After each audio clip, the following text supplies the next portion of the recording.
Друзья, сегодня у меня в гостях просто удивительная гостья. Она сама родилась и выросла в Казахстане, получила высшее образование в Казахстане, но потом поехала в Италию и окончила университет Флоренции Unify. Но обратил я на нее внимание, потому что она написала вот такую вот удивительную книгу о том, как много совпадений в самых разных словах по всему миру с казахскими и тюркскими словами. Более того, она еще исследователь архитектуры тюркского периода. В общем, очень интересная у нас сегодня героиня. Располагайтесь поудобнее и желаю вам приятного просмотра. Кстати, не забудьте про лайки и комментарии.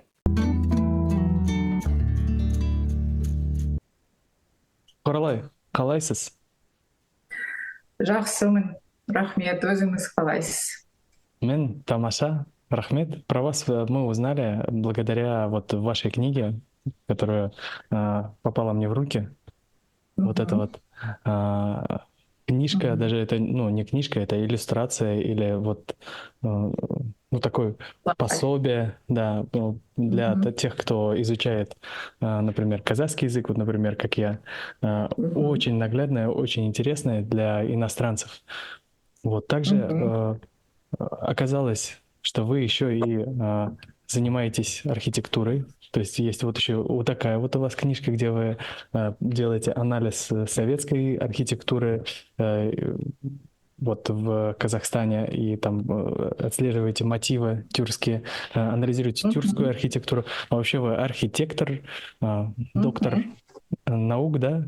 Поэтому очень интересно было с вами лично познакомиться. И вот вы сказали, исследователь, еще при всем при этом вы успеваете изучать вот казахскую культуру и даже тюркскую, да, культуру, и даже вот оказывается, что картина Чингисхана или что-то такое находится вот в итальянских музеях, вы в Ватикан заходите, поэтому очень интересно сегодня будет с вами побеседовать, но начать хочу с того, чтобы вы рассказали немного нам о себе, где вы родились, как вы оказались в Италии и вот чем занимаетесь. Я архитектор, действующий архитектор флорентийской студии архитектуры. Здесь это называется студия архитектуры и дизайн. У нас это привыкли называть бюро архитектуры, архитектурное бюро, если на русском. Әуе билеттерін сатамын. Арзан. Aviasales.kz. Я закончила Флорентийский университет, выпускница Флорентийского университета. И я родилась в Алмате. Я алматинка. Уже, наверное, у нас 3-е поколение алматинцев в семье. Вот. Я уже 7 лет живу здесь, в Флоренции, в столице Тосканы. Вот. Как казахам живется в Италии? Всем, в принципе, всем живется хорошо, не только казахам.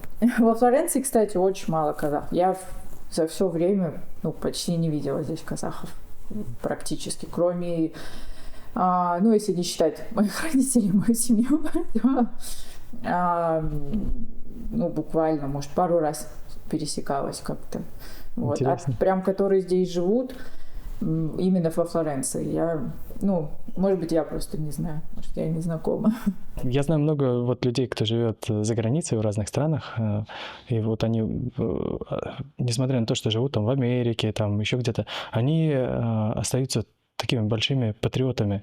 И постоянно мне там, говорят, мы скучаем по мясу. А в Италии как это происходит? Да. Особенно сейчас, уже прям достаточно лет прошло. Я вообще могу сказать, наверное, по всем продуктам скучаешь. И как-то, то есть весь мир едет вроде бы за едой, за такими кулинарными изысками и вообще за итальянской кухней. В принципе, мне кажется, она и в Казахстане у нас представлена. Всем знакома. Но мясо, да, я согласна. Мясо, мне кажется, у нас самое вкусное, самое лучшее мясо. В Казахстане, да? Да, в Казахстане. Еще рыба, красная рыба, вот, и икра. И икру тоже, кстати, привозят. Черная икра здесь, с Каспийской части, если брать, то с казахстанской части, будем говорить. Интересно.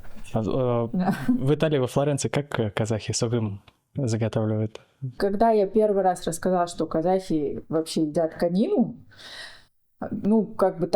была чуть-чуть странная реакция.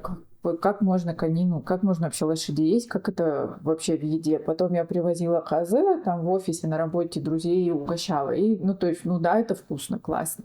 А потом, когда я была в путешествии на Сардинии, оказалось, что как раз там итальянцы, сардинцы, как они себя называют, потому что флорентийцы называются флорентийцами, сицилийцы сицилийцами, у них очень часто можно встретить флорентиец, не итальянец. Ну, то есть они как-то вот, у них есть еще вот такое деление. И вот на Сардинии они едят конину, и как мне потом рассказала одна из моих знакомых, что и на юге Франции есть регионы, в которых едят конину. И они знают. И я помню очень смешной вот этот момент, когда в Сардинии у меня дедушка, который продает сыры, он мне сказал: ой, я тебе сейчас такое дам попробовать, такое никогда не ела. Это вот такая колбаса из конины. И я думаю, ну, давайте, да, я попробую. И сыр. А сыр оказалось, что это, ну, то есть вот он сказал, что это сыр, как бы вид сыра, но это курт, по сути, был.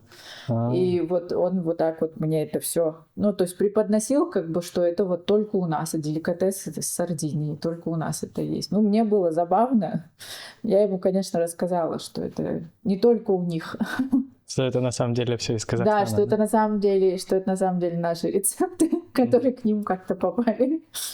Да, я знаю, что вы, кстати, исследуете казахский след в Италии, тоже находите в Ватикане, там я знаю, что вы нашли. Но об этом мы поговорим, давайте чуть-чуть попозже. Сейчас я хочу все-таки понять, как у вас появилась идея сделать вот такую вот книжку. Вот. Почему решили и какая цель была, вот, может быть, как вообще вот, приходит архитектору идея сделать книгу, которая будет иностранцев учить казахскому языку?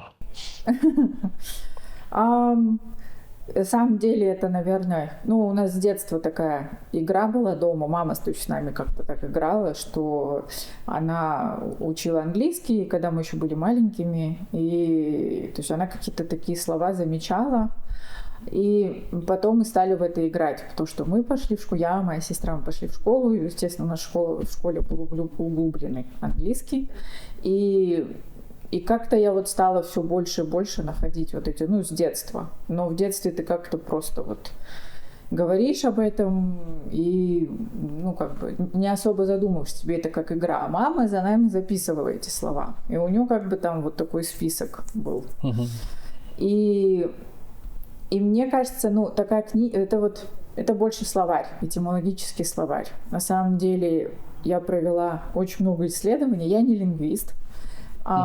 Поэтому я подошла с точки зрения, просто человека, которому интересно это стало. И мне показалось, что для детей, для подростков, и даже для взрослых, потому что там есть целый этимологический разбор на некоторые слова, которые могут вызывать, наверное, какое-то удивление или... то есть я искала именно корни слов, чтобы объяснить, что это не выдуманно, что это действительно слова, которые... Да. Я показываю, иллюстрирую вашу речь. Да. Про иллюстрации, да, потом скажу коротенько. На самом деле, и вот я провела очень много исследований, очень много, то есть я на уровне именно человека, которому просто это было очень интересно. Как же так? Как это так получилось, что где-то в древнеанглийском или в современном английском, а даже в итальянском, но здесь примеры только английских и казахских слов, есть слова, которые означают одно и то же, звучат одинаково и имеют этимологию одну, у них один корень, то есть одно происхождение. Что, конечно, некоторые слова есть слова, которые сюда не вошли. То есть будет вторая часть этой книги, но есть слова, которые вообще, в принципе, по возрастному, наверное, да, есть такой ценз возрастной, ты не можешь их ввести. Или какие-то слова, то есть они достаточно, может быть, пугающие. Я их тоже не вводила. Но слов гораздо больше, чем те, которые представлены в этой книге. Цель у этой книги, вызвать интерес, желание, и чтобы было легче учить английский и казахский. Но интересно, ну, то есть я очень хотела, чтобы эта книга была доступна для детей моих друзей здесь, например, для итальянцев, для итальянских детей. И для моей племянницы.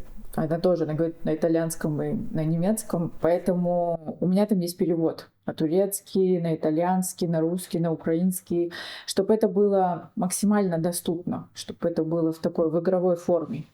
Но вообще изучение слов, изучение этимологии, происхождения слов, занимались уже, наверное, очень давно. Занимаются этим ученые. Олжас Сулейменов занимается изучением этимологии и происхождением слова. Я знаю, что он готовит книгу, по-моему, то есть такую, которая будет включать огромное количество слов. И там, конечно, научный подход и разбор, и происхождение корней слов и так далее, как вот он сам называет это археология слова. Почему мне кажется, что это важно, и почему мне стало интересно? Потому что даже с точки зрения архитектуры, то есть я изучаю историю архитектуры. А лингвистика, это такая наука, которая, это базовая наука. Потому что вместе с лингвистикой двигалась и культура, то есть язык, на котором говорит народ. Тюрки говорили на своем языке, они двигались по миру, и они несли свой язык. И это очень увлекает, когда ты изучаешь происхождение слова, где оно родилось, как оно пришло. И это очень, очень интересно, особенно сегодня, когда Казахстан там, и кажется, что это же очень далеко, Италия далеко. А как так у них есть слова одинаковые, и какие они даже в базовой лингвистике, то есть у них базовая основа очень схожа. Я уже не говорю про английский, что столько слов найдено в английском и казахском. Но я эту книгу, сделала казахский, английский, но я всегда хочу говорить, и я говорю о том, что это все тюркские языки. То есть это будет понятно и на узбекском, и на татарском, и на уйгурском. Эта книга, она такая, призвана всех объединять. Там есть перевод на иностранные языки, и при этом она объединяет тюркские языки тоже. То есть она представляет такую базу тюркских языков. Можно ли сказать тогда, получается, что казахский язык в перспективе может стать языком международного общения? Например, вытеснить английский, может быть, французские языки, немецкие языки. В будущем, сейчас же идет тренд казахского языка. Вот мы видели малазийцы, которые поют гимн Казахстана. У меня очень много друзей в Латинской Америке, которые изучают казахский язык. Они меня постоянно просят книжку отправить. Вот эту тоже книжку я показал. С удовольствием. Мне говорят, да, с удовольствием. Она же сейчас, получается, только в Казахстане продается? Или, Она продается, она продается в такой замечательном книжном магазине, «Книжный город» называется. Она там продается. Она продается онлайн, и у них в магазине на полках. Классный магазин. Классный, да. Такой нестандартный для современного времени, там прям книжный магазин настоящий. Книги, с удовольствием там посидишь, почитаешь. Очень много всего найти. А вторая ваша книга, у вас... Я просто, пытаюсь понять, вы девушка-архитектор, занимаетесь архитектурой, издали такую книжку, которая такая, чуть-чуть игривая, такая немножко детская, такая легкая. Да, в игровой форме. Да, а вторая книга, это прям, какой-то научный трактат, то есть здесь, прям целое исследование там, и такое, его сложно читать, то есть неподготовленному человеку его нужно погружаться интересно, но сложно, потому что и терминология присутствует, и разборы такие, язык такой серьезный. О чем эта книга? Почему решили именно обратить внимание на советскую архитектуру и казахский след? На самом деле, книга о классической архитектуре казахской ССР. Она, в принципе, о классической архитектуре советского периода, ну, которую принято называть сталинизмом. То есть это сталинский стиль или ампир, его еще называют. Очень широко изучен конструктивизм советский. Во-первых, потому что он классный, он всем нравится. И он и в свое время, и сейчас это такой стиль, который его, в принципе, в пример ставят. То есть и я имею в виду именно с точки зрения западных архитекторов. И конструктивизм широко изучен, очень много литературы и на английском, и на итальянском, и на русском. На казахском мало литературы, сейчас больше появляется. Вот. А по классицизму очень мало изучено, по советскому. Вот. И как раз вот эта книга, это результат, как вы правильно сказали, это такой, можно сказать, это научная работа моя, которую я презентовала здесь перед комиссией архитекторов, профессоров своего университета. Это здесь, в Италии, это называют тезис. То есть по-нашему это как дипломная, наверное, но это уже такая высокая степень, чуть повыше степень научных изысканий. Вот вы сейчас рассказываете, я понимаю, что вот про архивы вы сказали, что вот вы так прям глубоко погружались, и я теперь понимаю, как вы смогли получить секретные документы из архива Ватикана, где смогли обнаружить казахский след. Я сказал сначала Чингисхан, по-моему, Тамерлан, да? Тамерлан, да. Тамерлан там, Тамерлан. Да? Есть такие архивы Ватикана, они называются тайные архивы Ватикана. То есть в какой-то период говорили, таких архивов нету. Потом, когда я начала когда начала свои исследования, они даже, приходили ответы, что нет. Вряд ли мы можем помочь вам с какой-то информацией. Что там интересного есть? Что уже можно сказать? Пока еще не могу. Да? Пока что нельзя, да, раскрыть? Да, мне нужно, потому что мне нужно, документальное подтверждение. Собственно, так же, как с нашими архивами, я сначала получила, у меня есть письменное разрешение, то есть я только с их разрешения смогла это вот все презентовать и опубликовать это все в книгу и презентовать. Потому что это все будет теперь храниться в архиве Флорентийского вуза. Про Тамерлана. Вы имеете в виду портрет Тамерлана, который, я не знаю, может быть, это всем уже известно, но я очень редко встречаю эту информацию. В Уффици, в Уффици, в музее Флорентийском, в одном из, наверное, важнейших музеев мира, в коридорах Уффици, рядом с портретами Медичи, рядом с портретами английских королей и королевских особ, рядом с портретами самих итальянских правителей и так далее, вы увидите портрет, то есть есть портрет Тамерлана. Это очень такая интересная история. Она была заказана, то есть они очень хотели иметь портрет Тамерлана в своей коллекции, но художник не знал, как его изобразить. И пока картина шла, дошел портрет чей-то. Это не Тамерлан. То есть внешне это не Тамерлан. Но он подписан и дарован, и хранился, и зарегистрирован он. То есть это вы увидите там, что это император Тамерлан, его дата жизни и так далее, и так далее. О тюркском следе на самом деле, можно говорить долго, и это не только портреты или полотна художников. И это огромное количество глобусов, карт, древнейших, важнейших для истории Италии, которая хранится здесь в важнейших музеях. Есть музей Галилео Галилея, он тоже здесь, во Флоренции, в центре. Там есть невероятно красивые глобусы, на которых вы увидите наше государство. То есть там есть уже и Косак, там есть Тартария, но Тартария там тоже, то есть именно там прописано. То есть здесь были тартары такие-то, ну, то есть татары, да, они, в принципе, всех тюрков вот так объединяли. И все эти тоже у меня, как так сказать, фотоматериалы, они у меня тоже есть, потому что ты каждый раз ходишь, и ты видишь все эти карты, древнейшие глобусы, упоминания, полотна, картины, не говоря уже о том, что Кодекс Куманикус – важнейший письменный памятник, в принципе, тюркского наследия мирового. Он хранится в Венеции. Что вами движет? Как вы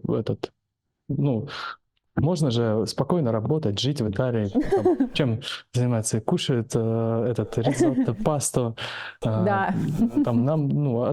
там же природа, все такое. Да. А почему вы занимаетесь этим? Почему вы исследуете этот казахский след, тюркский след в Италии? Что вами движет? В первую очередь, потому что нужно помнить о том, кто ты, о своих корнях, о своем происхождении. Давайте начнем с Аташек, наверное. Мой папин папа, он математик, он достаточно известный в своем узком кругу математиков, и даже когда он скончался, его сложный предмет по вычислительной, техника вычисления, когда он скончался, этот предмет, им пришлось временно его снять вообще. Они не смогли его студентам преподавать, потому что он был, таким очень важным специалистом, важным преподавателем в этой сфере. А мамин папа, он писатель. Он был секретарем Союза писателей Казахстана. Мне кажется, как я родилась. И до своих последних дней он продолжал работать и писать. Он писатель. И, это, в принципе, примеры, которые у меня были перед глазами. Мамина мама, она искусствовед, она возглавляла Союз искусствоведов Казахстана. И глядя на них, на их примере, наверное, ты когда в этой атмосфере находишься, когда ты находишься в этой атмосфере, у тебя, в принципе, потом это все закладывается. На самом деле, очень интересно. Хотел у вас тоже попросить, чтобы вы небольшой совет дали молодежи, молодым ребятам, которые, может, тоже хотят начать тоже свою исследовательскую деятельность, или, может, хотят тоже свой какой-то вклад внести для того, чтобы о Казахстане больше знали, чтобы найти, может, какие-то пути к своим корням. С чего начать? Как не остановиться? И главный залог успеха современного исследователя. Я прям засмущалась, что советы давать. Наверное, то, что я сама себе советовала, или то, что мне советовала мама, или, то, что мне говорила мамина мама, Ажешка наша. Она говорила, когда учишься, когда работаешь, не жалей себя. Не в плохом плане, а в плане, что захотел поспать или захотел погулять, куда-то выйти. Пережди этот момент и продолжай работать. Это как когда начинаешь заниматься спортом или бегом. Сначала тяжело, а потом ты без этого уже не можешь. Тебе это прям очень нужно. Ты не можешь и дня прожить без спорта. Что касается исследователей, молодежи, я, наверное, ничего нового не скажу, кроме того, что нужно очень много читать, очень много изучать, смотреть. Насмотренность – это тоже очень важно. Верить в то, что все будет лучше, чем сейчас. Даже если, нам всем бывает тяжело в разные моменты нашей жизни. Не всегда все идет гладко, далеко не всегда. И то, что мы часто видим, что чей-то результат, чей-то успех. Я сейчас говорю о каких-то таких больших успехах наших спортсменов или художников и так далее, и так далее. Мы видим этот успех, мы видим уже конечный результат, мы видим все, вот он, успех, победа. Но мы не видим весь этот такой процесс, когда больно, когда ты падаешь, когда ты просто думаешь, это никому не нужно, кому это нужно, я не буду это делать. Продолжать верить в то, что, у тебя будет этот успех. Но самое главное, мне бы очень хотелось, чтобы наша молодежь себя ценила, уважала себя, как вообще любой гражданин этого мира. Если мы начнем с любви, с уважения к себе, то мы сможем любить других. А люди, которые не любят себя, они, мне кажется, они не способны, ну как они будут других любить? Вот. В общем, трудиться придется, потрудиться. Да, каждый день очень много, очень много. И самое главное — бороться с самим собой, да? Бороться с ленью. С ленью, да, с ленью, и не верить собственным плохим мыслям, не верьте своим своим внутренним страхам, своим внутренним, да. Вот наши мысли, наши страхи, это наша неуверенность в себе, это самые главные враги. Надо его У нас взять, нет других значит, врагов. Вот так, да? Так взять? Как? Да, и себя привести в чувство, пойти погулять, попить воды, покушать что-нибудь вкусное. Вот. Что-то вот с кем я не разговариваю, все говорят, что придется потрудиться. А вокруг столько примеров невероятного фантастического успеха, но за ним, за всем, конечно, всегда стоит большой труд. Кстати, еще вот хотел сказать, мы сегодня про ваших родителей так поговорили, и вы говорили, что ваша мама, она вот не любит лесть, не любит комплиментов. Действительно, наверное, нам не стоит что-то вот про нее сегодня говорить, потому что, наверное, лучшим комплиментом будет вот наша с вами беседа с воспитанной, интеллигентной, умной, красивой девушкой. Спасибо большое. Да. Ну, рахмет вам. Будем ждать от вас классных, таких ярких новостей, больших открытий. Вот. Уверен, ну, я всегда знал, что когда начал изучать Казахстан, я тоже своего рода исследователь, только такой, не такой, как бы, не столько на детали я обращаю внимание. Я исследую феномен Казахстана, вот. Да. Поэтому надеюсь, что тоже сможем открыть вот эту вот историческую... Есть пробелы в истории, и вот с вашей помощью, надеюсь, что сможем открыть, и наш Казахстан будет идти только вперед. Я, кстати, хотела вам сказать, никак вот не могла встроиться. Я хотела вам выразить, да, большую благодарность. Когда вы говорите, что вы исследователь, который, ну, как вы сказали, не обращая внимания на детали, ну, по-моему, вы делаете огромную работу. Я хотела, потому что, ну, выразить вам благодарность, потому что вы делаете Спасибо. очень много. Со всего мира это все собирать, и об этом рассказывать, и... Самое прекрасное в этом во всем, что по вам видно, что вы это делаете с энтузиазмом, вам это нравится. С огромным удовольствием вы это делаете. Спасибо. Но я не виноват, Вам это спасибо. казахи виноваты. Казахи же выигрывают, что я могу сделать? Без выходных. Без выходных. Да, без остановки, без казахи. выходных. Неустанно, целеустремленно. Вот, Да. поэтому как можно о казахах не рассказать? Ладно, вам спасибо, рахмет. И вам тоже Вот. спасибо. Буду Рахмет, рад еще раз Зинеби. встретиться. Вот, и удачи Я тоже буду в рада. исследованиях. Алга, Казахстан. Алга, Казахстан.